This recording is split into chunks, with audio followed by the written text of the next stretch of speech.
ko jako akawuwo.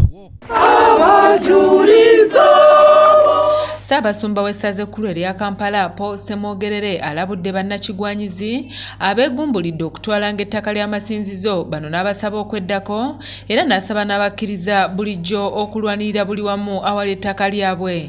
Twebaza gavumenti etuwadde obwesige etutaddemu obwesige n'etukwasa obuvunaanyizibwa buno ate nga mmanyi nti tejja it will not regret kubanga Kereziya nkugu nnyo mu byenjigiriza. Ssabasumba Ssemwogerere okwogera bino abadde aggulawo essomero lya St. Cyprian Seed School Essumbwe mu disitulikiti Wakiso ng'ono asoose na kulambuzibwa bizimbe era ng'ono abiwadde omukisa okusimba omuti ogw'ekijjukizo wamu n'okuggulawo ekimu ku bizimbe ku ssomero lino.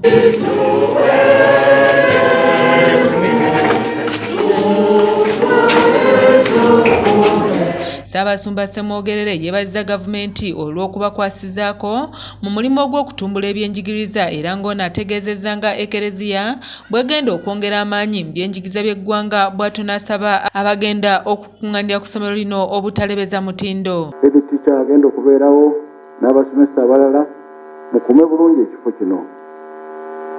Okusooka Pulezidenti wa Uganda yatugamba wano nti wano mu baddugavu tetulina kigambo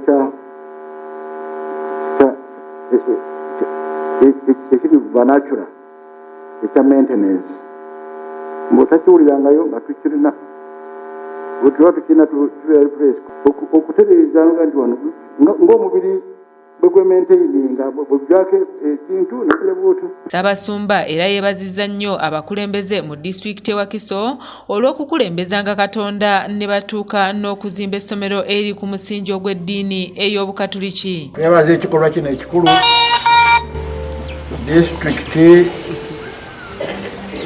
ne Kereziya kyetukoledde ekiraga okukkiriza nti amagezi gonna gava mu Katonda. Essomero lino lizimbiddwa olw'okusomesa eggwanga lya Katonda. Abakulembeze mu disitulikiti Wakiso nga bakulembeddwamu Frederick Kiyingi ng'ono yakulira ebyenjigiriza mu disitulikiti eno basabye abasomesa bonna okutandika okweteekateeka ng'okusoma kunaatera okuddamu wabula nga bano balabudde bannannyini masomero kw'ossa n'abasomesa bonna abatannaba kugemebwa okugenda bagemebwe kubanga tewali agenda kukkirizibwa kusomesa nga tagemeddwa. Twagala kubategeeza abantu b'Essumbwe abadde abaana batambula engendo empanvu adde bakaaba essomero lya siniya erya gavumenti lino tulina wano Essumbwe era ligenda okutandika mu mwaka gw'e2022. Tusaba kimu kyokka okusookera ddala nti abantu b'ekitundu kino mukuume bulungi essomero. So nandisabye gavumenti leme kusigalawo nga bwe liri lyongeremu bwengero amaanyi tusobole okubeera n'enkulaakulana ennungi tubeere n'abaana abayivu nga b'amaanyi nga siggamba nti ono omwana ojja mwawula n'omwana asomye mu private schools n'omwana asomedde mu masomero ga government schools. Tubadde tusaba n'obuwombeefu batufunire eddwaliro erya gavumenti tusobole okwongera okuyamba ku community yaffe. Essomero lino liwemmense ensimbi obuwumbi obusoba mu 2 era nga ssentebe wa disitulikiti Wakiso Matiya Rangabwanika yeekokkodde abatuuze abadde bagufuula omugano okubbanga ebikozesebwa ebadde bizimba essomero lino. Ndi mwennyamivu eri abatuuze b'ekitundu kino olw'okubanga batunyagako fund arresters ezikwata eggulu ezaali ziteekeddwa ku bizimbe bino.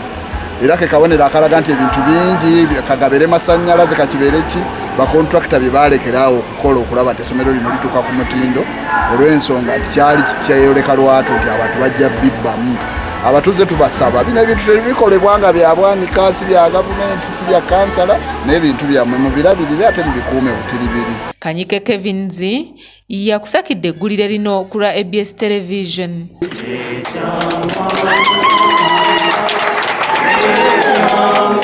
Yo